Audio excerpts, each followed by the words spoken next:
Hey, y'all, this is Rob with the Robb Report, representing Filthy Rags Outreach. So it's like, yeah, we're here again, and I want to just start off and just let you guys know that yesterday I went to the hospital. I reported to you guys a while back, I had some issues. So I went, got my scans and everything. So you guys just pray for me, I think everything will be okay. I feel great, and yeah, I'm here, So I wanted to also, just ask everybody, just put your prayers out there for them people out there in Ukraine. We got a lot of kids out there, that's dying, and it's just crazy seeing this type of stuff out here, And so I would just ask everybody, just pray for God's protection for those kids and for those people out there, and that we can have a peaceful resolution. Yeah, it just hurts my heart. But also on a good note, my boy Curtis Rogers, you guys have probably heard him on the Robb Report as well. He finally got his tax exempt status for his be inside or out. So, he's going to be out there pushing his artwork out there on the streets for us. So we wish him nothing but success. So keep him in your prayers too. And Jessica, where you at? What up? Jessica, where I'm you here. at? All right, now, hey, you just filed for that. You just filed for that legal grant. To help some of the guys in the prison. Could you talk about what that looked like a little bit, maybe? It's a $20,000 grant a year for 2 different years, and really, it's just to support legal aid for different organizations, different 501c3s. Depending on what they do, what their specialty is. So we're gonna go for that. We have another grant that we applied for last week, and another one we're applying for. Um, I think it's due the 29th. So we've got three actually in the works. Right on, right on. Yeah, if I could just add a little bit too, like inside in the prisons, a lot of times we're locked up and people don't have jobs, people don't have incomes, people don't want to leech off their families, and they're not even able to really fight the things they need. You're not able to afford the birth certificates, pay for your legal stamps, mail, fight your legal cases or anything like that. So I think that one that you filed for, that legal aid, will be huge for people in prison and people transitioning up out of prison too. So yeah, what was the other one you filed for? There was one called the End to End grant. Jamie's the one that found that and took a lot of the wording that we had from one of our other grants and plugged it in. And it's a $7,500 grant. And what they do, they like to support BIPOC organizations and organizations that are just starting out. She seems pretty sure that we'll get that one. She's been talking with one of the people that do the grants. So she feels pretty confident about that one. And then the other one is the bigger one was the Group Health Foundation grant. That's the one we turned in last. Oh shoot, I don't even know what day that was. It's such a blur. Working on grants is such hard work. Yeah. Well, eventually things will start working out. We can start getting a lot of good work done in the community. I mean, right now we just have violence is at an all-time high out on the streets. I just seen this morning where they just had that stuff that happened up in New York where the guy did the stuff in the subway, and then I seen the mayor up there calling out the Black Lives Matters because a lot of times, groups like that will only come out and protest against like the police, but at the same time, I think what he was just trying to say is that we have to be accountable to the communities, So like we're losing a lot of lives out there, and so it takes people. People have to start speaking up. You can't just speak up when things are happening against the police. We got to speak up and we got to be honest with our people and honest with what's going on in our communities too. So like that was really profound this morning. And then it's kind of ironic because we got my guy Jeet as we go interview tonight, and he actually had said something along those lines about 2 years ago that I thought was really profound.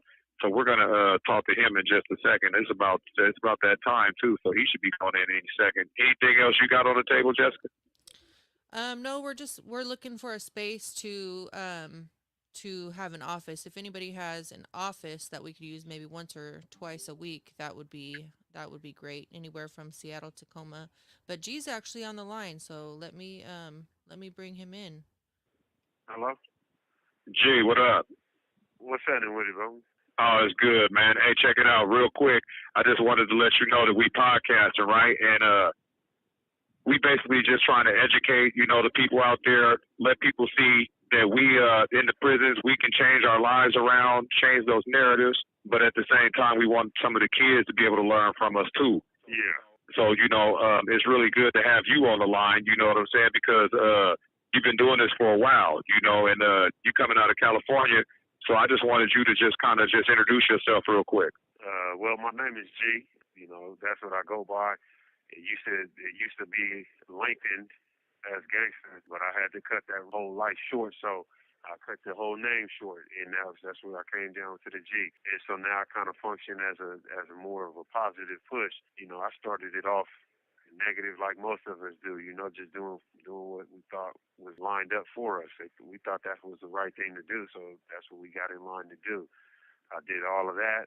Then eventually started kind of waking up by being sat down for such a long stretch. Start picking up on new stuff and start realizing that, the game was set up from the beginning. And, nobody likes to be played a fool. So that kind of became a motivation to push for the change, start having kids, start seeing that you don't want your kids to be in that same light that you didn't have to go through. So you always want something better for your next generation. So that kind of becomes part of your motivation. And so that's what it happened. I realized I had babies to deal with and things that I wanted to see them do. So I had to change myself in order to give them something better to look forward to. And, that blessing was shown. A lot of, none of my children are on their way here. So that's the blessing. That's what I was asking for, and changing myself was giving them something better to look forward to. Yeah, that's what's up, bro. Hey, listen too. Just so you know, we gonna try to tighten this up before 8:00. So if your phone hangs up, please call right back in so we can finish. But I wanted to just ask you something real quick. The people out there probably don't know, but you coming from California, it's a different vibe than out here in the Northwest. Could you just briefly just describe the difference between being out there and then coming up to the Northwest? I think the vibe that I caught that was a little bit different out here was it was a little bit more loose. The lines was drawn more tougher in California. I was all through L.A. And I grew up in all parts of L.A., like Hollywood, South Central, Inglewood, and everybody's lines are drawn real tough. So wherever you at, where you at, and you might be one line, one street from crossing that line. But out here, when I came out here, I realized that you can kind of wiggle around a little bit with a little bit more ease. But I think as time is going on, it's starting to kind of, that same kind of mentality is starting to kind of spread its way out here. I'm seeing a lot of people that are kind of like trying to hold down, these streets and these blocks like they own them, and that's the same kind of mentality that was out there is like, you representing these streets and these blocks, but you don't really own nothing on it. And you dying over that. You getting pushed into these prisons over them streets and things, but at the same time, you're not really understanding the whole project of putting it together like that. But I think now in California, they've been doing that for so long. Their next step now is, from people that I'm talking to, is they're starting to try to buy up them blocks. They're starting to put money together and buy pieces of property in their neighborhood. Yeah. And so I'm seeing that they kind of starting to catch on to the whole thing. It's trying to slow that gentrification down that we still seeing out here. We're seeing that right now out here is that gentrification. You look at Seattle, all them parts of Seattle that used to be looked at as urban and all of that. Now they kind of pushing them cats out and pushing cats more south. And even in Tacoma, they're doing it to people. They're pushing them south, man. They're gentrifying it, and so it causes a major problem. It's pushing people just out to the outskirts, and then all the money is being surrounded. All the places where you can make money is being surrounded by money. So the rent and all of that type of stuff is going up, and that's what they was trying to do, to L.A. But a lot of them cats started to catch on, and even in the Bay they started doing it.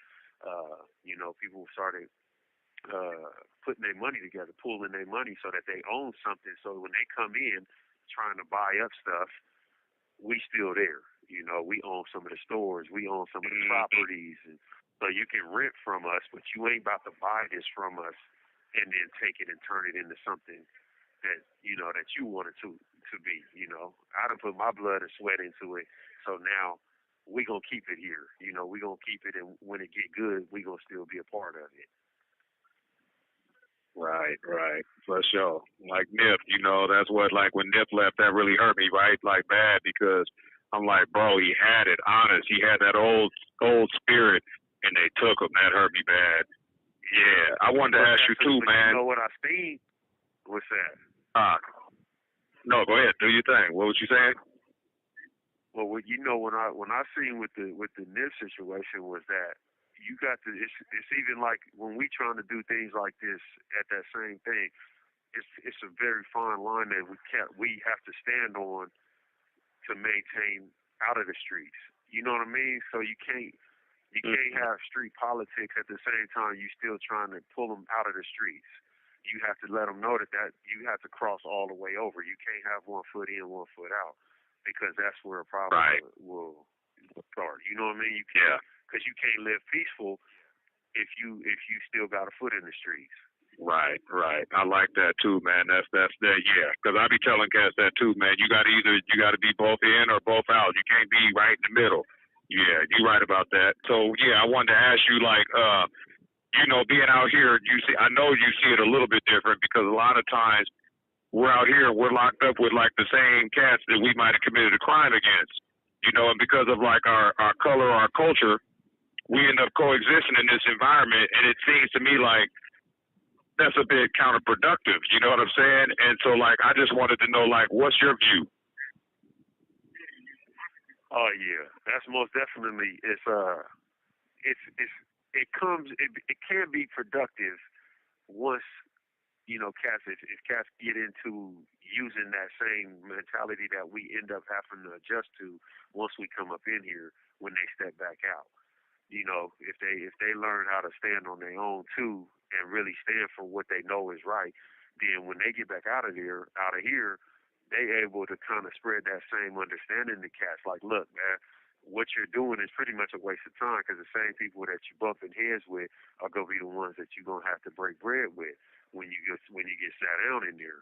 And so they're not realizing that until they get here, that the same people they think is their enemy is the ones that's the one you're gonna have to turn to when you get here.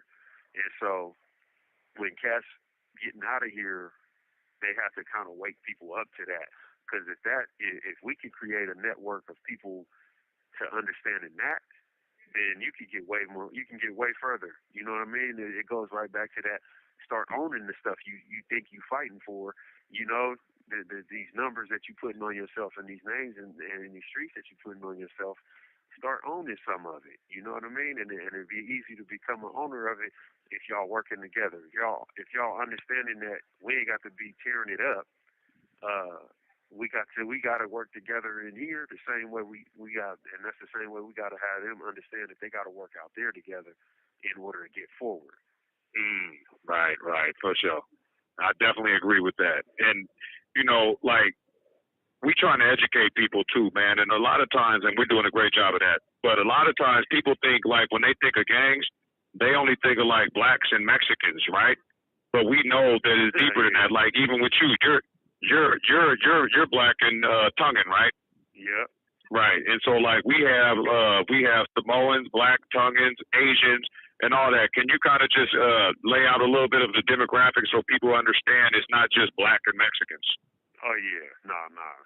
The system, not just the prison system, but the street system and everything got everybody now. Everybody's involved in it as far as having a gang culture in their immediate culture. And it all stems from having somebody in the streets that represents you. And so, these cats will end up in the streets and they want to run them streets, but they might not have anybody else that looks like them. They got a handful of them, and so they're like, well, we got to hold our own down. So then they start becoming a gang, and then they look at it like, okay, well, in order to be respected, they fall into that same culture. They start following them same rules. and it's doing the same thing that it did to the blacks and the Mexicans, and it's taking them away from their true culture and creating that street culture, that gang culture. And that's a made up thing, that culture was made up hundreds of years ago, and cats is just reliving it over and over again. But it ain't nobody ever won in that culture. You know what I mean? So they keep us running into it. Like right now, we young in the game as far as that goes. The ones that's why the ones that been doing it done already kind of leveled out. They done leveled up on us, and they done left all the people of color down in their fighting over crumbs. Yeah, for sure. So back in the day, you used to be you used to be rolling around in these prisons with entourages. Sometimes you'll be 20, 25 deep. And so like, I just want you to tell the people what made you kind of switch that up to where you just decided one day you just woke up and said, you know what, I'm not gonna do that. I'm gonna just stand alone and just be the best version of me. Okay, yeah, yeah, it did. It was kind of like a wake up too. It was kind of like, one day I just woke up and had that feeling like, man, the lights been kind of dark, so I had to take the time to just turn the lights on and realize, okay, what's really important. And so I started realizing, hold on, I want to leave up out of here one day. And so in leaving out of here, I know I got to change my whole mental, because you can't free your body until you free your mind. And so I knew I had to really change my whole thought process and everything. So my first thing was to kind of like, let me figure out, what do I want to do, as a grown man. If I get out of here tomorrow, what's next? And first thing was first was that's when I got into my art. I got into that artwork, and so then getting into that artwork is what gave me a foundation to like kind of step back from stuff. I started kind of stepping back, like, man, I'm busy, because you got to feel it when you subtract something out of your life. You got to fill it with something else. So in taking away all of that, all of that negative energy and all the negative actions, what I was filling it with was the artwork. I was doing, I'd start getting into different things and talking to different people, and, just kind of walking a different line, and and then as time goes on, you let people know this is what I'm on. It's kind of like they kind of like fell back on their own. I didn't even have to tell nobody, like, like you said, I'm running around with 10, 15 people, but and every time I move, a whole shift goes with it. And so when I kind of changed the walk, it was, but when I changed the walk, it was like they gave me that much respect, where they was like, let him do his thing, because they seen I was trying to stay out of it. I was trying to stay off of that ledge. So they was like being respectful and stepping back and like letting me do my thing, and just kind of watching me from a distance. Like I still could walk up on anybody, talk to anybody, and shake a hand all day. But yeah, I don't. I keep like, I might be by myself or with one or two people in a conversation. Right. And you brought up something. And I'm going to touch on it. So just follow me real quick, because it was like 18 years ago when we was over at the Bay together, and I remember when they was doing those art shows and stuff, and everybody was coming to the unit to look at your art. You know what I'm saying? And then like we end up fast forwarding, and then we get to like McNeil Island, and you over there painting murals, like where you're doing the murals and stuff, and we're all taking pictures, with your murals and stuff. You had the murals up in the gym and everything, and then you get down to like Coyote Ridge, and then you're doing like murals, you're painting all over the place, you're doing drawings, you're designing shoes, you know what I'm saying? And so like, I used to always tell you like, man, bro, like, you're supposed to be a millionaire, bro, with all this talent you got. But when you think about like the talent that you have, do you ever think about how much time you wasted with your life? I don't look at it. I don't look at it as a waste. I don't think I'd be the artist I am now without going through what I went through. Ain't no artist that pushes out certain. You know what I'm saying? Most artists that you see that become prolific and that have hella deep and meaningful work, you'll look at their life and you'll realize they done been through some things. Ain't no prolific artist that has really deep and meaningful work. Just that artist that done had a nice life, went to school, went to college, graduated, and put out some meaningful and prolific work. It don't. I don't think that adds up right. I don't think it even comes out with that kind of passion unless you done been broken and drugged through the dirt and been through those things. So I feel like I had to go through all of that in order to be who I am right now. Because I mean, I done had opportunities when I was younger to kind of change that path and go down the art path before coming through all of this. And I was like, man, I'm, Right. already stepped onto that path, so I had to finish that route, and I don't think I could have stepped off. I didn't feel like I could step off that route until it ran its course. And I had to go through all of this before it ran its course, so I had to do it. And I feel like it made me who I am. And, I appreciate who I am now. Right. Right. For sure. For sure. No, and that's great, man. That was a great way to answer that too. And I appreciate that, bro. I want to know though, like if anybody wanted to see your art or anything, do you got a website or anything to show any of your stuff? Yeah, I got the Instagram up right now. It's under capital J, capital I, underscore the underscore artist. And that's where I've been putting some of my latest works up on there. And that's the only thing we got going right now. And, I'm trying to Okay, get to that's the cool. whole business side of everything and figure out, put myself out there a little bit more as the closer I get to that door, the more I'm gonna keep trying to get out there and kind of let them know that I'm there and let them know I'm closer. You know what I mean? But I got the Instagram up Yeah. right now. Well, that's cool, man. I'm glad you put your information on here because we got a small following, but they'll probably be checking your stuff out. Okay, I wanted to switch it up a little bit, and I wanted you to tell the people what it's like trying to raise your kid, or even just stay relevant in your kid's life while you're incarcerated. Oh man, that's yeah. Well, that right there, that I had a vision, like I had a thought process of it years ago when I first realized that this is what we're doing. We raising our kids and having these relationships with them 20 minutes at a time.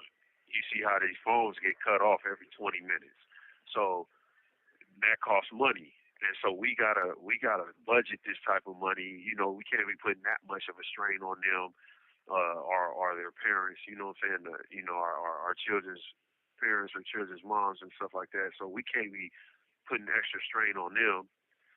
But we're trying to budget that 20 minutes to give them as much positive affirmation.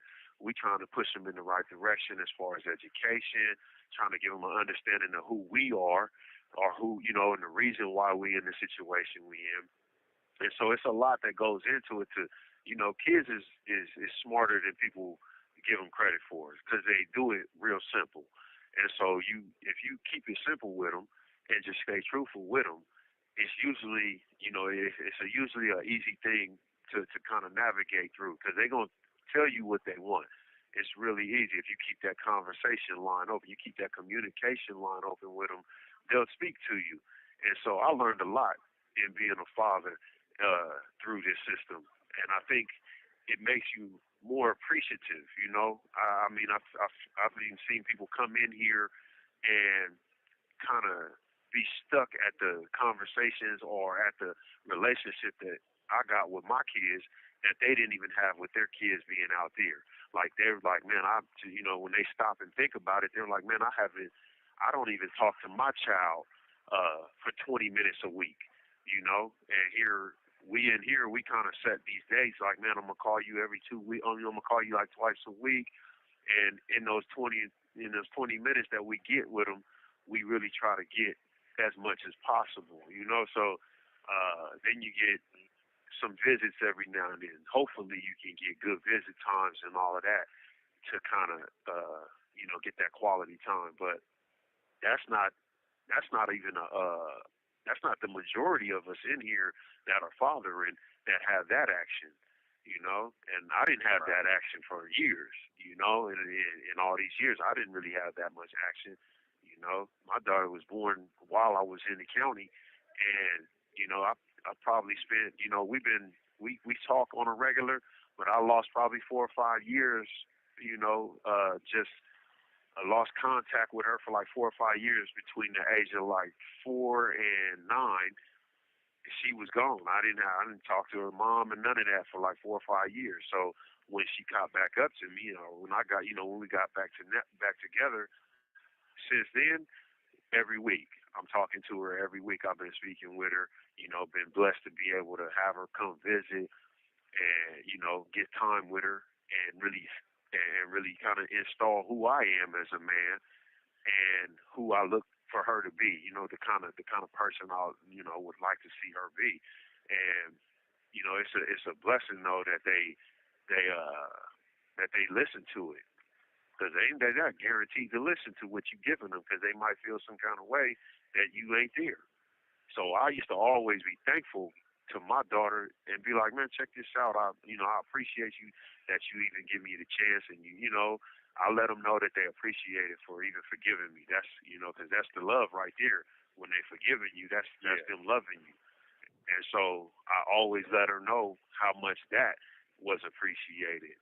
And I think she told me something that kind of took me back. I mean, and this is what I was aiming for, but to hear her say it was like, I was like, man, I did that, and I did it on purpose, like, because like she's really picky about men that she considers to be in a relationship. She don't really look to be in a relationship with just anybody. And she said the reason she does that is because she's looking for someone that loves her the same way that she sees me love my wife. And I was like, that's what you're supposed to do as a man. And that's what I was aiming for. That's what kind of made me, step in the direction I started stepping in, because it's where I was at. I was like, man, I don't want her coming home with the dude I am right now. And so I started kind of shifting my whole energy to make sure that she seen a better person. You know what I'm saying? So by the time she was able to look at me for who I was somebody better than who I was. Yeah, we love the kids, man, and me and you, we both been doing the same thing, raising the kids in prison, man, and it's not cool, and man, you're doing a good job, bro, and I remember the day when you were telling me about your daughter and having a dude calling you sir. You're old now, we old, so hey, it's like, bro, we look at each other now, it's like, bro, we done grew up in this prison, man. This is crazy, right? And just keeping along with that real quick. And if the phone hangs up, bro, I want you to answer a question for these guys. But the question I want you to answer when the phone hang up is, and stay on the line, because Jessica will go give you some information. But we see some cats in prison still holding on to their glory days as if the streets still love them. You know what I'm saying? And I wanted to ask you, do you think it's just a lack of education, pride, or ego on that? But hold on to that one first. You know what I'm saying? Because I want to go backwards to something you said at a Filthy Rags outreach meeting one day. You said something one day, and when I left, I said, you know what? Gangsta ain't gangsta no more. It's over. You know what I'm saying? And you said we was talking one day, and you said, man, I don't understand. And you was like, all these guys is out here protesting, when the cops kill one of us, but how come we ain't using that same energy when we kill each other? And in that moment when you said that, right, I didn't expect you to say nothing like that, right? But when you said that, I'm like, man, the game's over for G. It's for real. You know what I'm saying? But I want you to like talk to the people about that. You know what I'm saying? Because it's real though. You know what I'm saying? Like we'll trip. And that's what I would tell these guys. Like we trip with each other, but if somebody comes and gentrifies us and tells us to move out the neighborhood, we ain't fighting with them. You know what I'm saying? But we fight with each other. You know what I'm saying? All the time. And so I just wanted you to just kind of elaborate on that with the people real quick, because I thought that was hella profound. Well, yeah, I see it on a regular, and sometimes, most times when I'm seeing it, it's frustrating, because that's the thing that I feel like cats needs to wake up to, is you digging yourself into that hole that you mad that you in. You mad that, you know, that there's this people or this government or this whoever it is that you feel got that boot on your neck. You mad at that and you angry about it, but at the same time, you're not willing to do what it takes to get from up under it because you got these prides in your mind. You got all of these different things that they done built into you. They got you thinking that that kind of stuff is fully important, and so now you done bought all the way into it. You don't want to let it go, and that glory days you saying that they hold on to. People get into it and they don't want to, you know, they think that they really believe in that they're getting something out of it, or they gonna, you know, come up out of it successful. I guess I don't know, because to me I was like, you know, we always stepped into it with a goal, and we was like, okay, we're gonna try to do this and try to do that, but we was going about it the wrong way. But now, when these cats is doing stuff, now I'm like, okay, I'm asking them, what's your goal? What are you in this for? What are you doing? What's your main point and your focus of what are you trying to achieve? And a lot of them, you know, they don't really have an achievement. They don't have a goal in line. They just like, oh, I want to get some money. You know, oh, okay, well, you get some money. I mean, you didn't have some money. Well, what you gonna do with it now?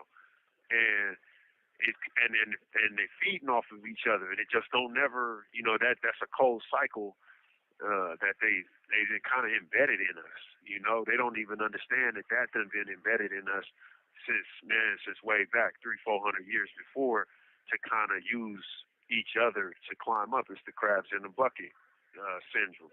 You know, so it's, every time somebody's getting out, if everybody's struggling, when one gets to going too far, if he ain't really picking you up with him, you're gonna try to pull him down, and that becomes a bad situation as far as a whole culture of that. You know, a lot of people ain't for sure, and a lot of people is not really feeling the understanding that comes from something like the Willie lynching. That's Willie Lynch syndrome type stuff that they've been embedded in you. Yeah. And so they don't even realize every time they, you know, these little jokes that they got or the way that they play, they don't realize it's something that's embedded in them with that kind of thought process. And so you still got cats looking at, you know, dark-skinned cats looking at light-skinned cat, light-skinned cat looking down on the dark-skinned cat, or the tall cats is making fun of the short cats, and so all of this type of stuff, and it becomes, you know, they keep trying to figure out different ways to put themselves into different groups instead of figuring out a way to understand that you all in the same group, you all got a boot on your neck that you need to kind of come together to figure out how to get this boot up off your neck. And so, like you said, just seeing cats be mad about somebody disrespecting them, or being mad about somebody disrespecting another person that looks like him. The police shooting down a young black man in the street. So you mad about that. But at the same time, is you mad about when your homeboy did it. Your homeboy just knocked down somebody. You ain't going to tell him that he's out of pocket, because you're going to try to justify that in some with your way. So, and understanding it's the same thing. They don't, they're not putting it on the same level because they're not loving themselves in the same way. And that's what it comes down to. It's a lack of love of themselves to see it. Because if you say, okay, I love myself and I love my people. I want to see everybody that look like me, anybody that's been going through the same things as me. I want to see all of them get from up under it. So that, and seeing that, it's going to take a major shift. And a lot of them is scared of that shift because they feel like they have to let something go that is themselves. They done became associated with these names, like that's their identity that they know. And so when they have to let that name go, same way I let gangster go. I know gangster can go.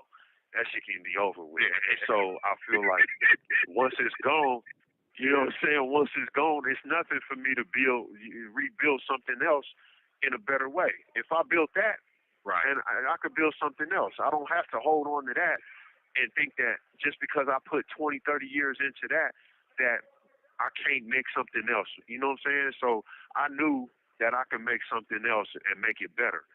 And that's what I did. I chose to do that. And I think they can do it. They just have to have the courage to do it. They have to have an understanding that somebody got your back in doing it the right way. You know what I mean? So I still give it to them. I still let them know, man, the love is here. Whatever you choose to do, I'm gonna love you for it. You know what I'm saying? So that's what they have to understand is love is without conditions. I'm not gonna love you because I'm just gonna love you. Period. You know, I'm not loving you because you this. I'm not loving you because you that. I'm loving you because you supposed to be loved, and that right there will give a person that courage to stand in that light. You know what I mean? They don't have to try to create these fake loves because that game ain't got no love. That game is that's the opposite of love. You living in fear if you living in that. You know what I'm saying? 'Cause all your functions and your decisions, all your decisions is made out of fear. They're not made out of love. And so that's the understanding that has to be shifted for them.